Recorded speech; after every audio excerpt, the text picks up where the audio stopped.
வணக்கம். நம்ம Palani chamber of commerce நடத்தின வழிகாட்டி விழிப்புணர்வு நிகழ்ச்சிக்கு தாங்க வந்திருக்கோம். இது எங்கே நடந்ததுன்னு பார்த்தீங்கன்னா, அடிவாரத்தில் இருக்கக்கூடிய கண்பத் கிராண்ட் ஹோட்டலுங்க. அதுக்குள்ளே இருக்கிற வள்ளி மகாலில் தான் இந்த நிகழ்ச்சியை ஏற்பாடு பண்ணியிருந்தாங்க. இன்றைய வணிகத்தில் ஏஐ தொழில்நுட்பம் மற்றும் உன்னை உணர்ந்தால் அப்படிங்கிற இந்த 2 தலைப்புகளில் 2 சிறப்பு விருந்தினர்கள் கலந்துக்கிட்டு இன்னைக்கு சிறப்பு உரை கொடுத்தாங்க.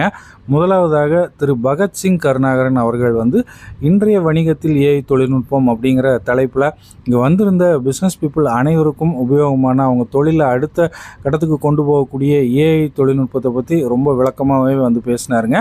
அடுத்து பார்த்தீங்க அப்படின்னா, உன்னை உணர்ந்தால் அப்படின்னு சொல்லிட்டு ஒரு டைட்டிலில் உயர் திரு ஸ்ரீ சசிகுமார் ஐயா அவர்கள் ஒரு அருமையான சொற்பொழிவு கொடுத்தாரு. இந்த விழாவுக்கு தலைமை பார்த்தீங்க அப்படின்னா உயர் திரு எம் ஊர்காலமூர்த்தி ஐயா அவர்கள். இவர் பழனி சேம்பர் ஆஃப் காமர்ஸுடைய தலைவருங்க. முன்னிலை உயர் திரு என் சுப்பிரமணியம் அவர்களுங்க, பழனி சேம்பர் ஆஃப் காமர்ஸுடைய நிர்வாக குழு உறுப்பினர். இந்த விழாவுக்கு வரவேற்புரை கொடுத்தது உயர் திரு எம் கார்த்திகேயன் ஐயா அவர்கள், பழனி சேம்பர் ஆஃப் காமர்ஸுடைய செயலாளர். நன்றி உரை உயர் திரு என் செந்தில்குமார் அவர்கள் கொடுத்தாருங்க, பழனி சேம்பர் ஆஃப் காமர்ஸ் உடைய பொருளாளருங்க. இந்த நிகழ்ச்சியுடைய ஸ்பான்சர்ஸ் யாரு அப்படின்னு பாத்தீங்கன்னா, அஸ்வன் சிட்ஸ் அண்ட் லிமிடெட்ங்க. அடுத்து பாத்தீங்க அப்படின்னா Aravind traders, best interior, best sports, Geojit, Sri Anugraha construction, Ayyappa home deckers மற்றும் பி அங்குராஜ் எல்ஐசிங்க. நிகழ்ச்சியின் துவக்கமாக பாத்தீங்க அப்படின்னா வரவேற்புரை கொடுத்ததுக்கு அப்புறம் வந்திருந்த விருந்தினர்களுக்கு பொன்னாடை அணிவித்து நினைவு பரிசும் வழங்கினார்கள். அதை தொடர்ந்து பாத்தீங்க அப்படின்னா, இன்றைய வணிகத்தில் ஏஐ தொழில்நுட்பம் அப்படிங்கிற தலைப்புல திரு பகத்சிங் கருணாகரன் ஐயா அவர்கள் ஒரு உரை கொடுத்தாருங்க.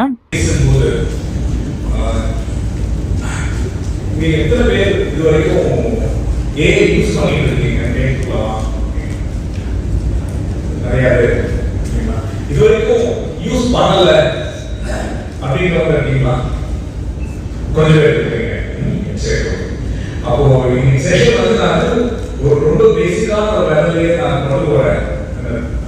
சில இருப்பீங்க நிறைய ரொம்ப அட்வான்ஸ்டா யூஸ் பண்ற சிலர் இருப்பீங்க, அவங்களுக்கு நம்ம லைப்ல தனியாக பேசிக்கலாம். பட் பேசிக்கான ஒரு செஷனாக நீங்க நம்ம வச்சுக்கலாம். சரிங்களா? ஓகே. எனக்கு இதை விட ஒரு பிரசன்ட் வாழ்க்கையில சின்ன வயசுல நம்ம கார் ஓட்டும் போது சின்ன வயசுல நமக்கு எவ்வளவு தெரியும், முந்தின வயசுல நம்மளோட மொத்த போக்கஸும் என்னவா இருக்கும்? மொத்த போக்கஸும் எவ்வளவு ஸ்பீடா போகலாம் அப்படிங்கிறது தான் இருக்கும். பட் அதே கொஞ்சம் வயசானதுக்கு அப்புறம் கத்துக்க போறோம்னு வச்சுக்கோங்களேன், முதல் கேள்வி என்ன கேட்போம்? பிரேக் எங்க இருக்கு இல்லைங்களா? பிரேக் எங்க இருக்கு அப்படிங்கிற மாதிரி தான் நம்ம ஃபர்ஸ்ட் கேட்போம். ஓகே. சோ இப்போ யார் யாரெல்லாம் இந்த தினமும் யூஸ் பண்றீங்க, ஏதாவது ஒரு விஷயத்துக்கு தினமும் யூஸ் பண்றேன் அப்படிங்கிற மாதிரி இருக்கீங்களா? கொஞ்சம் பேர் இருக்கீங்க. சரி, இதுவரைக்கும் நிறைய பேர் கை கொடுத்தீங்க. சோ முதல் விஷயம், இதுவரைக்கும் யூஸ் பண்ணாதவங்களும் சரி, இப்ப நல்லா யூஸ் பண்ணிட்டு இருக்கவங்களுக்கும் சரி, ஃபர்ஸ்ட் திங் என்னன்னா, நம்ம சேஃப்டி பத்தி பேசணும். சரிங்களா? ஒரு காரோட நம்ம கத்துக்க போறப்போ எப்படி பிரேக் எங்க இருக்குன்னு தெரிஞ்சுக்கிறது ரொம்ப முக்கியமோ, அதே மாதிரி ஆர்டிஃபிஷியல் இன்டெலிஜென்ஸ் இல்லைன்னா இந்த செயற்கை நுண்ணறிவு அப்படிங்கும் போது அதை யூஸ் பண்றதுல இருக்கிற சில பிரச்சனைகளை பத்தி நம்ம ஃபர்ஸ்ட் தெரிஞ்சுக்கிறோம். அது தெரிஞ்சுக்கிட்டு நம்ம ஒர்க் பண்ணணும்னு வச்சுக்கோங்களேன், தைரியமா ஓட்டலாம், வண்டிய பயப்படாம ரிஸ்க் எடுக்கலாம். இல்லைங்களா? இது நான் நல்லா யோசிச்சு பார்த்தேன், ஏஐக்கு மட்டும்தான் இந்த மாதிரியா இல்ல ஒரு ஸ்கூட்டரோ ஒரு காரோ ஒரு டெக்னாலஜி தான். இல்லைங்களா? நம்ம இந்தியாவில் ஜெனரலாக டெக்னாலஜி யூஸ் பண்ணும்போது நம்ம கொஞ்சம் பின்னடைஞ்சு தான் இருக்கிறோம். இல்லைங்களா? நம்ம மற்ற மேற்கத்திய நாடுகள் மாதிரியும் முன்னேறிய நாடுகளை கம்பேர் பண்ணும்போது நம்ம கொஞ்சம் கம்மி தான் யூஸ் பண்றது. அப்ப அதுல என்ன ஒரு பிரச்சனை அப்படின்னா, நம்ம புதுசா ஒரு டெக்னாலஜி வரும்போது சின்ன பசங்க வண்டி ஓட்டுற மாதிரி நம்ம அப்ரோச் பண்றது பதிலா முதல்ல பிரேக் எங்க இருக்குன்னு தெரிஞ்சு யூஸ் பண்ணணும்னு வச்சுக்கோங்களேன், சக்சஸ் சான்ஸ் ஜாஸ்தி. சேஃப்டி விட இது மற்ற எப்போதையும் விட ரொம்ப முக்கியமான ஒரு விஷயம். சரிங்களா? அடுத்து போனோம்.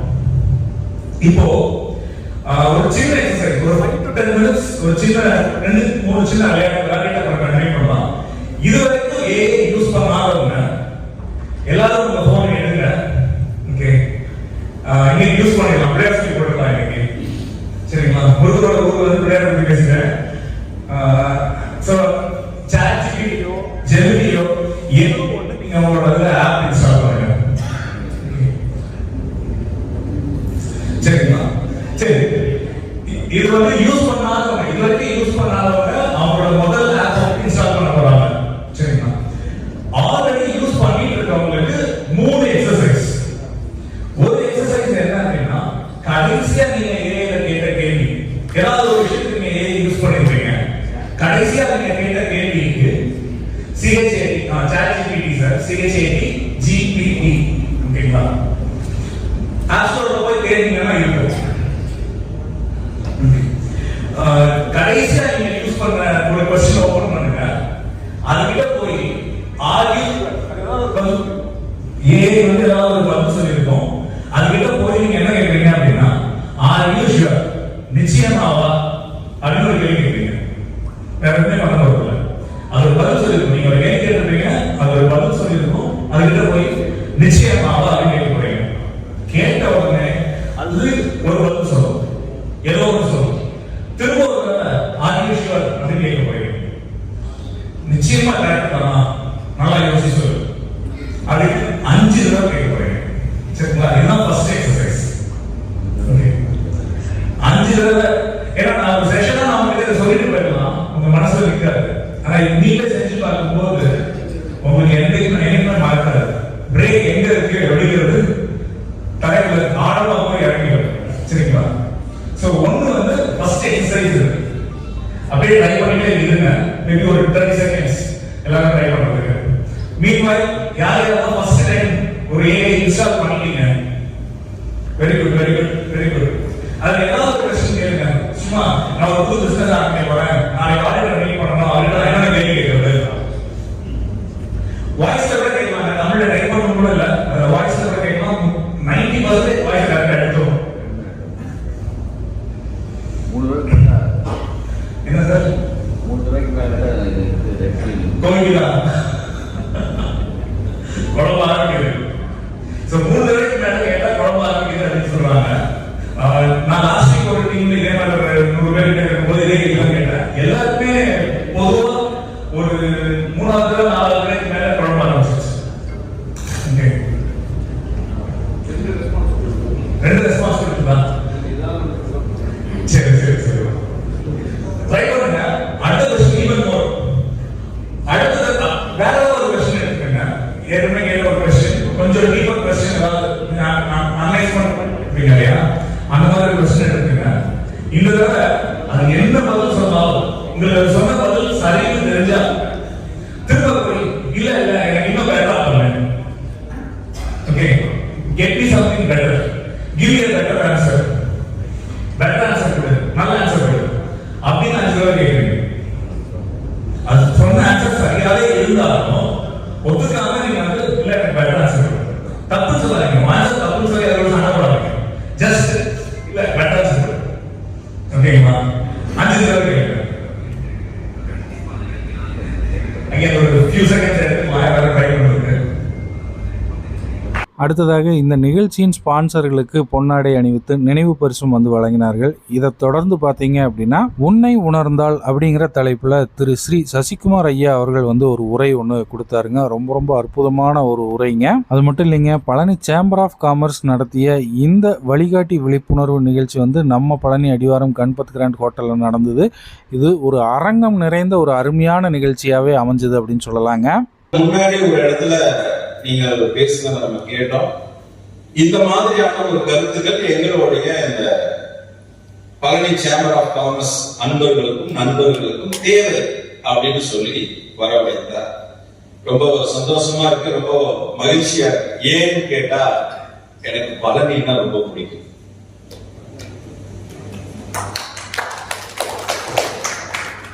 பழனின்னு ஏன் பேர் வந்தது தெரியுங்களா?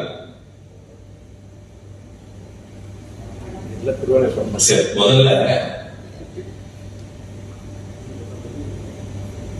நாம் அழைத்து வரப்பட்டோமா அல்லது இழுத்து வரப்பட்டோமா? சில முகங்கள் எல்லாம் பார்த்தா ஐயோ ஏதோ தலைவர் வரலன்னா கோச்சுக்குவாரு, ஒரு அட்டண்டன்ஸ் போடுவோம். மாசத்துக்கு ஒரு தடவை வரலன்னா என்ன பண்றீங்கன்னு தலைவர் ஏதாவது கேட்பாரு அப்படிங்கிறதுக்காக சில பேர். சில பேரு இந்த ஆள் வீட்லயே வைக்க முடியல, இங்க வேற எடுத்துட்டு வந்து உட்கார்ந்து நமக்கு விருப்பமும் இல்லாம அவர் நான் என்னையா இது அப்படின்னு சில முகங்கள். சில முகங்கள் சரி மாசத்துக்கு ஒரு தடவை போறோம், புதுசா ஒரு நட்பு கிடைக்கும், புதுசா ஒரு நெட்வொர்க் கிடைக்கும், எங்கோ ஒரு பிசினஸ் பண்ணலாம், ஏதோ ஒரு இடத்துல ஒரு ஆப்பர்ச்சுனிட்டி கிடைக்கும், ஏதாவது ஒரு ஏக்கத்துல வந்துருக்கலாம். என்ன நண்பா, கரெக்ட் தானே? இன்னும் சில பேரு ஒரு 3 மணி நேரம் வீட்டை விட்டு தப்பிக்கிறதுக்கு ஒரு இடம் கிடைச்சது, வந்தோமா கொஞ்சம் அப்படி சிரிச்சோமா ஐயா. இப்படி எல்லாம் இருந்தா கூட என்னுடைய ஹம்பிள் ரெக்வெஸ்ட், அடுத்த ஒரு 40 நிமிஷத்துக்கு உங்க அலைபேசியை கொஞ்சம் சைலண்ட்ல வச்சு, அதை கொஞ்சம் குப்புற வச்சு, அப்புறம் கொஞ்சம் ஓரமா வச்சு கொஞ்சம் பேசணும்னா நல்லா இருக்கும். ஏன்னு கேட்டா நான் பாட்டு பேசுவேன், ஊடால அம்முனி போன் வரும், போச்சு இவன் வெங்காயம் வாங்கிட்டு வர சொல்றாளோ, இல்ல பச்சை மிளகாய் வாங்கிட்டு வர சொல்றாளோ, இல்ல வீட்டுக்கே வந்துடாதுன்னு சொல்றாரோ, இந்த மாதிரியான நிறைய சிந்தனைகள் வரலாம். பட் இருந்தாலும் என்னோட ஹம்பிள் ரெக்வெஸ்ட், ஒரு 3/4 மணி நேரம் வேணா நான் இங்க பேசக்கூடிய நிறைய விஷயங்களை நீங்க இன்டர்நெட்ல பார்க்க முடியாது, புத்தகங்களை பார்க்க முடியாது. அதனால நாம இங்க கொஞ்சம் கலந்து பேசணும்னா நல்லா இருக்கும்னு நினைக்கிறேங்க. ஹலோ போலாங்க, பேசலாங்களா? குறிப்பா ஒரு தாயினுடைய கருவில் வளர்கின்ற ஒரு குழந்தைக்கு, ஒரு தாயினுடைய கருவில் வளர்கின்ற குழந்தைக்கு 12 மாதத்துக்கு ஒரு முறை நாம் பிறந்த நாள் கொண்டாடும். ஆனால் அந்த கருவில வளர்கின்ற தாய், அதாவது அந்த தாயினுடைய கருவில வளர குழந்தை 10 மாதம் தானே வளருது, 10 மாதத்துல டெலிவரி ஆகுதுல. ஆனால் மனசாட்சியே இல்லாம 12 மாசத்துக்கு ஒரு தடவை பிறந்த நாள் கொண்டாடுறோமே. ஆமா, இப்பதான் யோசிக்கிறோம், நியாயமா இல்லையாங்க? ஒரு கரு வளர்றது 10 மாசம் தானே, 10 மாசத்துல டெலிவரி ஆயிருக்குல்ல. ஆனா நம்ம 12 மாசத்துக்கு ஒரு பிறந்தநாள் கொண்டாடுறோம். இந்த கேள்விக்கு யாருக்கெல்லாம் விட தெரியணும்னு நினைக்கிறீங்க? கை வைப்புங்க. தலைவர் சொன்னாரு, அவர் சொல்லும் போது எனக்கு ஞாபகம் வந்துச்சு. முந்தைய காலகட்டத்துல எல்லாம் யார புத்திசாலின்னு கேட்டீங்கன்னா, யார் கேட்ட கேள்விக்கெல்லாம் பதில் சொல்றாரோ அவங்கதான் புத்திசாலின்னு சொல்லுவாங்க. என்ன தெரியுங்க? எந்த கேள்வி கேட்டாலும் பதில் சொல்றாங்க, எப்படி கேட்டாலும் பதில் சொல்றாங்க, வளைச்சு வளைச்சு கேட்டாலும் பதில் சொல்றாங்க, இவன் புத்திசாலிப்பா அப்படி. இன்னைக்கு எல்லாம் நீங்க எந்த கேள்வி கேட்டாலும் அந்த பையன் பதில் சொல்லுவான். ஏன்னா அவன் உலகம், அவன் கைக்கு ஒரு உலகம் வச்சிருக்கான். சாட் ஜிபிடிங்கிறான், ஜெமினிங்கிறான். ஒரு நாள் அப்படித்தாங்க என்னை பார்க்க வர்றவங்க, இந்த அப்பாயின்மெண்ட் வாங்கிட்டு வர்றவங்க நிறைய பேர் மக்கள் அன்புல வரும்போது நிறைய கொஞ்சம் கிஃப்ட் எல்லாம் கொண்டு வந்து கொடுப்பாங்க. அப்போ ஒரு நாள் ஒரு வந்து பார்த்தவங்க ஒரு பார்சல் ஒன்று கொண்டு வந்து கொடுத்தாங்க. அதை வாங்கி நான் எப்பவுமே சரி வாழ்க வளமுடன், வாழ்க வளமுடன், நல்லா இருக்கேன் அப்படின்னு சொல்லிட்டு வீட்டுக்கு வந்து, எப்பவுமே இந்த மாதிரி பார்சல் வந்துட்டு நான் வீட்டுக்கு வந்து எனக்கு பெண் குழந்தை இருக்கு, ஒரு 6 வயசு குழந்தைக்கு, அந்த குழந்தைகிட்ட கொடுத்து அந்த பார்சலை பிரிக்க சொல்லி வளர்க்கிறேன். அது எப்பவுமே நாம பிரிச்சு எடுக்கிறத விட அந்த பிரிக்கும் போது அந்த குழந்தைக்கு ஒரு சந்தோஷம் இருக்கும் பாத்தீங்களா? அந்த பேப்பர் கிழிக்கும் போது அப்படி அப்பா என்னப்பா வாங்கிட்டு வந்தீங்க, என்ன இருக்கு அந்த கியூரியாசிட்டி, அது வேற ஒரு சந்தோஷம். அத பிரிச்சு பார்த்தா ஐ அப்படின்னு எனக்கு ஒண்ணும் புரியல. இந்த குழந்தை ஏன் ஐ எனக்கு ஒண்ணும் புரியல. அதுல சைனா மொழியில என்னமோ எழுது. அப்பா இதுக்கு பேர் ஃப்ளோட்டிங் பென் அப்படின்னு. உங்களுக்கு எது புரிஞ்சது? எனக்கும் ஒண்ணும் புரியல. என்னது? நான் திருப்பி கேட்டேன். பாப்பா சொல்லுச்சு ஃப்ளோட்டிங் பென் பாது, உங்களுக்கு இது தெரியாதா அப்படின்னு. நமக்கு ரொம்ப சந்தோஷமே குழந்தைகிட்ட நமக்கு தெரியாதுன்னு சொல்றதா. அந்த குழந்தைய போய் அவன் நமக்கு விளக்கம் கொடுக்கும் பாருங்க. இருப்பா வர்றேன் அப்படின்னு சொல்லிட்டு ஓடி போய் கிச்சன்ல போய் ஒரு பாத்திரத்தை எடுத்து, நம்ம கிச்சனுக்கு ஓடினாலே வீட்டுல ஒரு பத்திர ஜீவன் ஒண்ணு இருக்கு. யாருன்னா என் மனைவி. ஏன் எங்க ஓடுற எங்க ஓடுற? அதுக்கப்புறம் வர்ற வேலையை யார் பாக்குறது? அம்மா தான் பாக்கணும். இப்போ இருமா அப்பாக்கு இதை காமிக்கிறம்மா. இந்த பெண் குழந்தைக்கு பெரிய கியூரியாசிட்டி. போய் எடுத்துட்டு வந்து அந்த பாத்திரத்தை எடுத்துட்டு அந்த பாத்திரத்துல ஒரு தண்ணி கொண்டு வந்து அந்த தண்ணியை வச்சப்பா இதுல நாம எழுதணும்னா அந்த எழுதுல மிதக்கும்பா, இதுக்கு பேரு தான் ஃப்ளோட்டிங் பண்ணுப்பா அப்படின்னு. அப்படியாமா? எனக்கு உண்மையிலேயே தெரியாதுமா அப்படின்னு. அந்த குழந்தை முயற்சி பண்ணிச்சு அது வரல. அது எழுதி பார்த்து வரல. டக்கு அப்பா போனீங்கப்பா அப்படின்னு. ஏமா போன கேட்க கொடுப்பா அப்படின்னு போன வாங்கிச்சு. டக்குன்னு என் நம்பரை போட்டு ஓபன் பண்ணிச்சு. ஒரு ஆப் போச்சு. Hi Google, I don't know this how to use this floating pen. Could you guide me? அப்படின்னு கேக்குது. அது உடனே பதில் சொல்லுது. இந்த பென்னு இந்த இடத்துல வாங்கி இருக்குது. இது இப்படி யூஸ் பண்ணணும். இது இப்படி யூஸ் பண்ணணும். ஒரு வாய்ஸ்ல சொல்லுது. எவ்வளவுதான்ப்பா அப்படிங்குது. 6 வயசு குழந்தை ஜெமினி யூஸ் பண்ணுதுங்க. ஹலோ, இப்படி தாங்க நம்ம என்னன்னா ஏதாவது ஒண்ணு கிடைச்சதுன்னு வச்சுக்கீங்களேன், அதை அப்ளை பண்ணி பார்க்கறதுல நம்ம எல்லாம் கொஞ்சம் சாமர்த்தியம் என்னங்கிறீங்க. ஒண்ணு கத்துக்கிட்டேன்னு வச்சுக்கீங்களேன், அதை உடனே போய் அப்ளை பண்ணி பார்க்கணும். என் குழந்தைய பார்த்தேன், 6 வயசு குழந்தை ChatGPT ஜெமினி என்னமா யூஸ் பண்ணுது. சரி, நமக்கும் வாய்ப்பு கிடைக்கும் போது யூஸ் பண்ணுவோம் அப்படின்னு அந்த வாய்ப்புக்காக காத்திருந்தேன். ஒரு நாள் என் மனைவி வந்து, ஏங்க எனக்கு பயங்கர மன உளைச்சலா இருக்கு, ஒரே ஒரு டயர்டா இருக்கு, வேலை செஞ்சு பயங்கர டயர்டா இருக்கு. டாக்டர் போனா டாக்டர் என்ன சொல்றாங்க, நீங்க ஏதாவது ஊட்டி கொடைக்கானல் அப்படின்னு எங்கேயாவது போயிட்டு வாங்க அப்படின்னு டாக்டர் சொல்றாரு. என் மனைவி கேள்வி கேட்கறாங்க.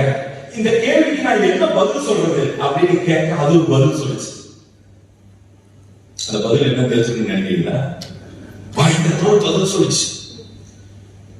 என் மனைவி கேட்கிறா, ஊட்டி போலாமா கொடைக்கானல் போலாமா எங்க போலான்னு கேட்கிறா. நான் என்ன பதில் சொல்றது கேட்க, வேற டாக்டர்கிட்ட போலான்னு சொல்லு அப்படின்னு ChatGPT சொல்ல, நான் போய் வேற டாக்டர்கிட்ட போலாமான்னு ஆசைப்பட்டு சொல்லிட்டேன். ஆனா ChatGPT எப்பவுமே அதுக்கப்புறம் ஒரு பதில் சொல்லும். அட, இதுக்கு இது பதில், ஏன் இந்த பதில் சொல்றேன்னு ஒரு காரணம் சொல்லும்.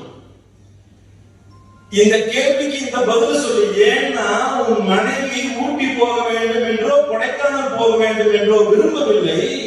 இதை சொல்லும் பொழுது நான் இருக்கிறேன், உனக்கு எதற்கு ஊட்டி கொடைக்கானல் என்று நீ கொஞ்சம் வேண்டும் என்று அவள் எதிர்பார்க்கிறார். போய் கொஞ்சு அப்படின்னு சொல்லியிருந்தது. அதை நான் பார்க்க முடியும்.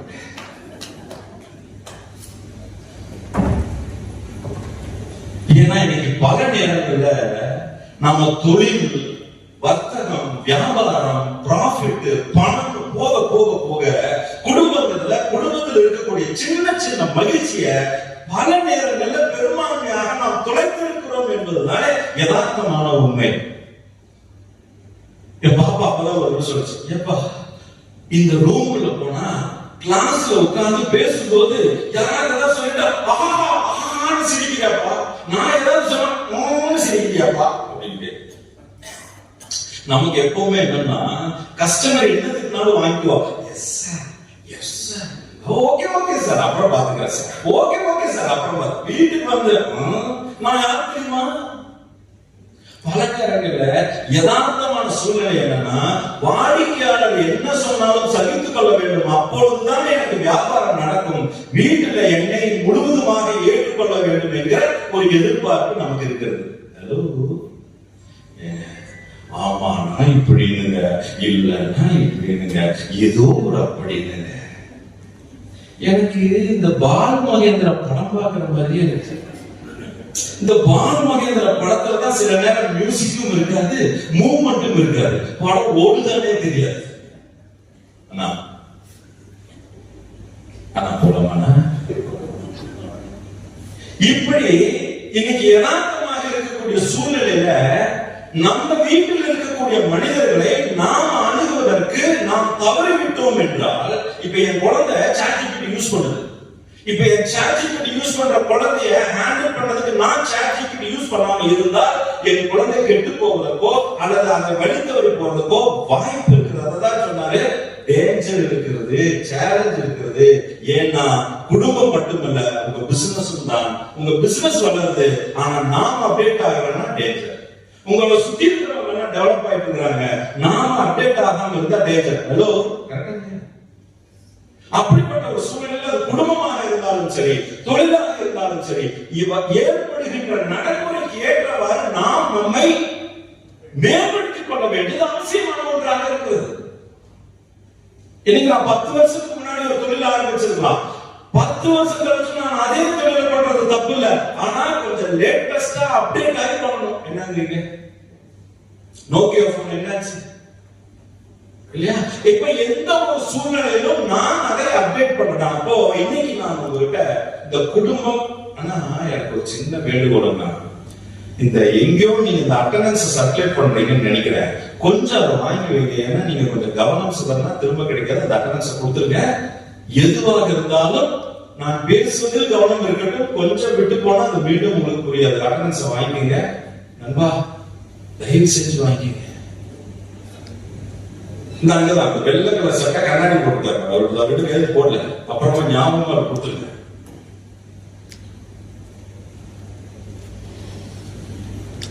ஒவ்வொரு சூழ்நிலையுமே நாம இது போல சூழ்நிலைகளை நம்மை நாம் மேம்படுத்திக் கொள்ளாமல் விட்டால் நாம் அவுட் ஆஃப் மார்க்கெட் ஆயிடுவோம். நாம் நம்மை மேம்படுத்திக் கொள்ள வேண்டும். இப்போ அந்த கேள்விக்கு வர, 10 மாதம் கருவில் வளர்கின்ற குழந்தைக்கு நாம் ஏன் 12 மாதத்திற்கு ஒரு முறை பிறந்த நாள் கொண்டாட வேண்டும்? இந்த ஒரு கேள்விக்கு பதில் தெரிஞ்சுட்டா நீங்க வாழ்க்கையில உங்கள் விதியை வடிவமைப்பது எளிது. எப்படிங்க? என்ன சொன்னீங்க?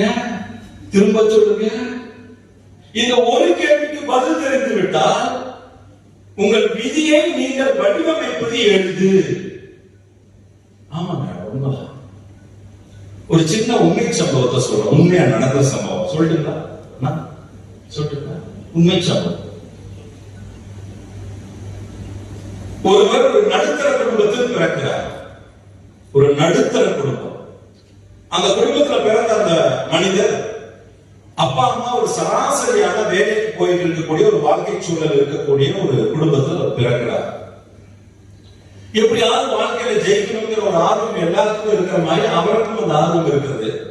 ஆனால் ஒரு நடுத்தர குடும்பம் சொல்லும் போது மாதம் மாதம் போய் ஒரு செலவுக்கு பணம் கேட்கும் போது அப்பா 30ஆம் தேதி பார்க்கலாம், 25ஆம் தேதிக்கு மேல பார்க்கலாம்னு சொல்லுவாரு. ஏன்னா இந்த மிடில் கிளாஸ் ஃபேமிலியில இருக்கக்கூடிய ஒரு சம்பவம் சூழ்நிலை என்னன்னு கேட்டீங்கன்னா 15ஆம் தேதிக்கு மேல பணம் இருக்காது. இந்த 15ஆம் தேதிக்கு மேல செலவு டப்பால் இருக்கக்கூடிய பணத்தையோ அல்லது உண்டியில உடச்சு எடுத்த பணத்தையோ தான் செலவு பண்ணுவாங்க. அப்படிப்பட்ட ஒரு சூழ்நிலையில போய் ஒரு உணவுப் பொருள் வாங்கினா கூட மாத கடைசி வரைக்கும் வெயிட் பண்ணு சொல்லக்கூடிய ஒரு சூழ்நிலை குடும்பத்துல பிறக்கக்கூடிய ஒரு நபர். அவர் படிக்கிறாரு, இளநிலை கல்வி முடிக்கிறாரு, அதுக்கப்புறம் போஸ்ட் கிராஜுவேட் முடிக்கிறாரு. அதுக்கப்புறம் அதை முடிச்சு ஒரு இடத்துல போய் ஒரு பிரைவேட் கம்பெனில வேலைக்கு போறாரு. அங்க இருந்து ஒரு 1.5 வருஷம் கழிச்சு ஒரு அரசாங்க நிறுவனத்துல பணிக்கு போறாரு. அந்த ஒரு அரசாங்க நிறுவனத்துல ஒரு 9 ஆண்டு காலம் அவர் பணிபுரிகிறார். நல்ல வேலை, நல்ல சம்பளம் எல்லாம் இருக்கும் பொழுது ஒரு எண்ணம், நாம சொந்தமா ஒரு தொழில் துவங்கணும் அப்படிங்கிற ஒரு ஆர்வம் வருது. நாம இன்னொருத்தருக்கு கீழே ஏன் ஒர்க் பண்ணணும், நாம எதையாவது கிரியேட் பண்ணணுங்கிற ஒரு ஆர்வம் வருது. அந்த ஆர்வத்துல ஒரு தொழிலை துவங்குறதுக்காக முயற்சி பண்ணி அந்த அரசாங்க வேலையை ரிசைன் பண்ணிட்டு வந்து ஒரு 1 கோடி ரூபாய் கடன் வாங்கி 2 நண்பர்களோட சேர்ந்து அவர் தொழிலை பண்றாரு. அந்த தொழிலை பண்ணும் பொழுது ஒரு 6 மாதத்துக்குள்ள நண்பர்களால் ஏமாற்றப்பட்டு ஒரு 1 கோடி ரூபாய் கடனுக்கு தள்ளப்படுகிறார். அந்த 1 கோடி ரூபாய் கடன்ல இருக்கும்போது வாழ்க்கையை எப்படி வாழ்றதுன்னு தெரியாம ஒரு குழந்தைக்கு பால் டப்பா வாங்கி கொடுக்கறதுக்கு கூட பணம் இல்லாத ஒரு சூழ்நிலையில இருக்கும் பொழுதுதான் டாக்டர் ப்ரூஸ் ஹெட்ஸ் லிப்டன், முடிஞ்சா நோட் பண்ணிக்கங்க, அப்புறமா போய் சர்ச் பண்ணி பாருங்க. டாக்டர் ப்ரூஸ் ஹெட்ஸ் லிப்டன் அப்படிங்கிற ஒரு மருத்துவர் ஒரு ரிசர்ச் பண்ணி ஒரு ஆர்டிகிளை சப்மிட் பண்றாரு. அந்த ஆர்டிகிளுக்கு பேரு பயாலஜி ஆஃப் பிலீஃப் அப்படிங்கிற ஒரு ஆர்டிகிள். அந்த ஆர்டிகிளை படிக்கும் பொழுது அவருக்குள்ள ஒரு மாற்றம் வருகிறது, அவருக்குள்ள எண்ணத்தில் மாற்றம் வருது, அவருக்குள்ள செயல்பாடுகளில் தீவிரம் வருகிறது.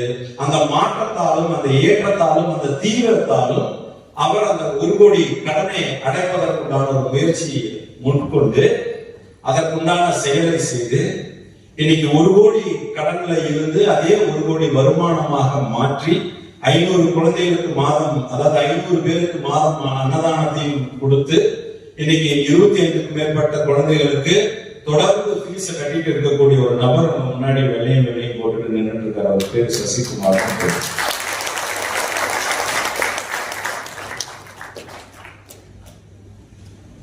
எல்லாருக்குமே பிடிச்சதை செய்யணுங்கிற ஆசை எப்பவுமே இருக்கும். ஆனா அந்த பிடிச்சதை செய்யறதுக்கான சந்தர்ப்பமும் கால சூழ்நிலையும் ஏற்றதாக இருக்குமான்னு கேட்டா கேள்விக்குறி. நாம யாருக்கு என்ன துரோகம் பண்ண, நமக்கு ஏன் இந்த பிரச்சனை வருதுங்கிற கேள்வி இல்லாம என்னைக்காவது நம்ம தூக்கி இருக்கோமா? நமக்கு ஏன்டா இந்த பிரச்சனை, நான் யாருக்குடா என்னடா துரோகம் பண்ண?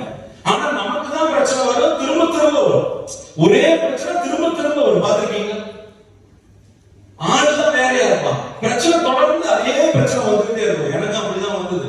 இந்த கோயம்புத்தூர்ல ரேஸ் கோர்ஸ்னு ஒரு இடம் இருக்கு, தெரிஞ்சிருக்க வாய்ப்பு இருக்குன்னு நினைக்கிறேன். இந்த ரேஸ் கோர்ஸ்ல சாரதாம்பாள்னு ஒரு கோயில் இருக்கு. அந்த கோயில்ல போய் இந்த ஒரு கோடி கடனுக்கு என்ன பண்றதுன்னு தெரியாம வெளியே வந்து ஒரு மரத்துக்கு கீழே ஒரு திண்டுல படுத்திருந்தேன். ஒரு காலத்துல என்ன பண்றதுன்னு தெரியல. அப்ப எனக்கு ஞானம் கொடுத்தது, அந்த ரோட்ல ஒரு கொய்யாப்பழம் வித்துட்டு இருந்தார். ஒரு வண்டியில ஒரு சைக்கிள்ல கொய்யாப்பழம் வித்துட்டு இருக்காரு. நான் பாக்குறேன் அவரை. நாம என்னென்னமோ தொழில் பண்ணோம். இந்த டிஜிட்டல் லாக்னு ஒரு தொழில் பண்ணோம், பில்டிங் மெட்டீரியல் சப்ளை பண்ணோம், காஃபி பவுடர் வித்தோம், இம்போர்ட் பண்ண ட்ரை பண்ணலாம், எக்ஸ்போர்ட் பண்ண ட்ரை பண்ணோம். என்னென்னமோ முயற்சி பண்ணி நாம இந்த சிக்கல்ல வந்து நிக்கிறோம். ஒரு மனுஷன் கொய்யாப்பழம் வித்து வாழ்க்கையை வாழ்ந்துட்டு இருக்காருன்னா ஒரு நாளைக்கு எத்தனை கொய்யாப்பழம் வித்துருவாரு? இவர் குடும்பத்துல குழந்தைங்களுக்கு எப்படி படிக்க வைப்பார்? கேள்வி வருமா வராதாங்க? நான் போய் அவரோட போய் கேட்கிறேன், ஆனா எப்படி நான் கட்ட முடியாதுன்னா இந்த வியாபாரத்தை வச்சு குடும்பத்தை எப்படி நான் நடத்துறீங்க? எனக்கு என்னப்பா, பையன் நல்ல ஸ்கூல்ல படிக்கிறான், நான் ஹாப்பியா இருக்கப்பா. 2 கூட நிறைய நான் கொய்யாப்பழம் கொண்டு வரேன், சாயங்காலத்துக்குள்ள வித்துறேன், நான் ஜாலியா போறேன், ஜாலியா இருக்க, மறுபடியும் வர வைக்கிறேன். எனக்கு தாங்கல, கியூரியாசிட்டி ஆர்வம். எப்பதான் அந்த கொய்யாப்பழம் அப்படி எங்கேயுமே போறது இல்லை. ஆனா நாம எத்தனை போன் பண்றோம், எத்தனை பேருக்கு வியாபாரம் பண்றதுக்கு முயற்சி பண்றோம். போன் பண்றவங்க கூட யாரும் வந்தவங்களா பொருள் வாங்குறாங்க நான் கேட்டேன் இல்லை. ஆனா ஒரே இடத்துல நிக்கிறாரு, ஒரே இடத்துல நின்று வியாபாரம் பண்றாரு, போதுமான அளவுக்கு வியாபாரம் நடக்குதுன்னு சொல்றாரு. ஆச்சரியமா 2 மணி நேரம் நடந்த இந்த நிகழ்ச்சி வந்திருந்த அனைவருக்கும் மிக உபயோகமாக இருந்ததுங்க. இந்த விழாவுக்கு வருகை தந்த அனைவருக்கும் பழனி சேம்பர் ஆஃப் காமர்ஸ் சார்பாக மனமார்ந்த நன்றிகள்ங்க.